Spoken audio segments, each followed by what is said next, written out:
Selamat sore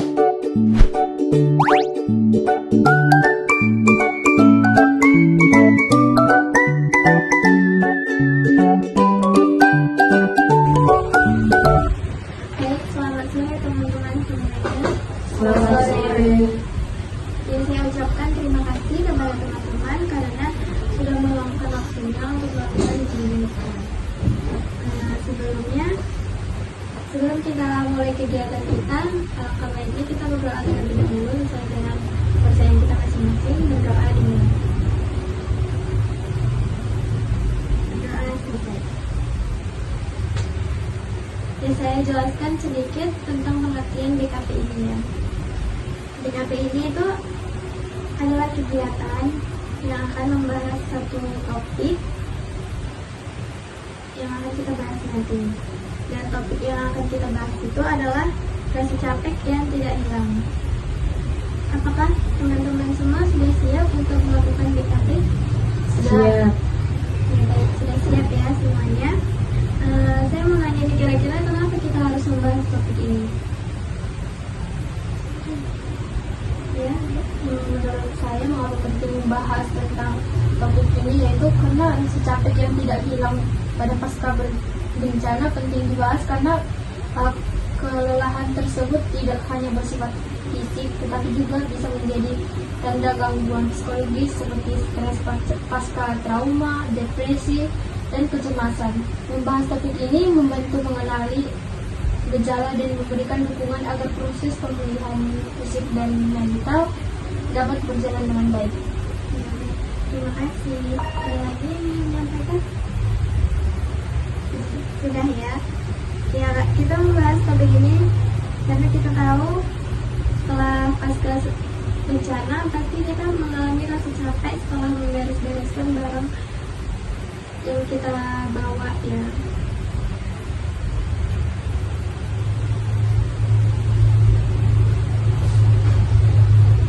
Kira-kira apa faktor penyebab rasa capek ini tidak hilang? Ya Kak, jadi menurut saya itu rasa capek yang tidak hilang itu karena kita kan mungkin selesai bencana itu kita pasti bukan capek fisik aja, tapi capek psikologis juga kan. Jadi kita bisa melihat kejadian yang baru terjadi itu pada kita itu merasa capek ya, capek banget gitu. Terus selesainya itu kita terus juga membersihkan lingkungan sekitar. Jadi itu kan membuat kita itu capek, udah capek psikis kita, capek juga fisik kita. Menurut saya. Terima kasih saudari Elsa. Kalau kita tahu apa faktor penyebab rasa capek ini tidak hilang, pasti ada nih dampak yang terjadi kalau rasa capek ini tidak hilang. Ada yang bisa sampaikan dampaknya? Jadi menurut saya kan Kak, kalau dampaknya ini rasa capek tidak hilang ini pastinya kita kalau malam-malam itu kita susah tidur, itu bisa juga membuat insomnia kita. Apalagi kan misalnya kita ini kita masih kepikiran dengan kejadian-kejadian yang baru-barusan terjadi di kemarin-kemarin. Jadi kita itu jadi susah tidur Kak, jadi kehilangan konsentrasi. Terima kasih saudari Elsa.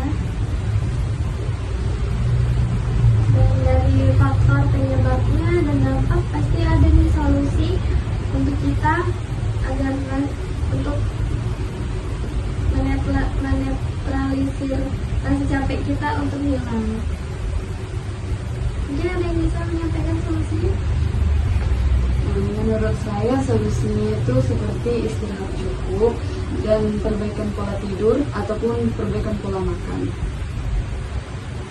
Ada lagi? Kurang lebih seperti Kak Lidis. Nah, istirahat yang cukup. Nah, dari kegiatan kita tadi, bimbingan tadi kita tahu faktor, penyebab, dampak, dan solusi yang bisa diterapkan kita untuk menghilangkan rasa capek kita setelah pasca bencana. Dan mungkin kegiatan kita akan berakhir sebelum mungkin ada di komitmen teman-teman dari topik yang kita bahas tadi.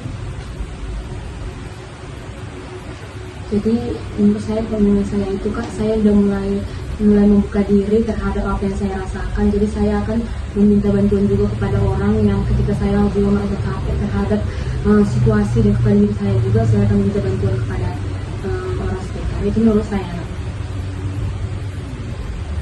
Terima kasih. Ada lagi? Nah, saya kombinasi yang saya dapat dari topik ini, mungkin ketika kita merasa capek, kita juga sebenarnya perlu memerlukan orang lain. Jadi kita juga butuh support dari orang lain karena bisa meredakan atau membuat kita menjadi semangat lagi dan bangkit lagi. Kegiatan kita sudah mau berakhir dan saya ingin kalian menyampaikan pesan dan kesan yang kalian dapatkan dari solusi yang sudah kalian sampaikan tadi. Ya, Kak. Jadi kesan saya itu saya merasa sangat senang dan merasa kayak menemukan solusi dari kadang-kadang kan setelah bencana itu saya itu merasa capek yang tidak hilang itu Kak. Capek terhadap lingkungan, capek juga terhadap diri sendiri. Jadi saya juga menemukan rasa solusi seperti yang tadi itu untuk membuka diri kepada orang lain dan meminta bantuan Kak. Itu Oke, baik. Terima kasih kepada teman-teman yang sudah menyampaikan komitmen dan pesan dan kesan yang sudah Pak teman-teman sampaikan. Mungkin kegiatan kita sudah berakhir dan sebelum berakhir kali ini kita tutup dengan doa. Baiklah, kita akan memulai doa sesuai dengan agama dan kepercayaan kita masing-masing. Berdoa dulu. Berdoa selesai.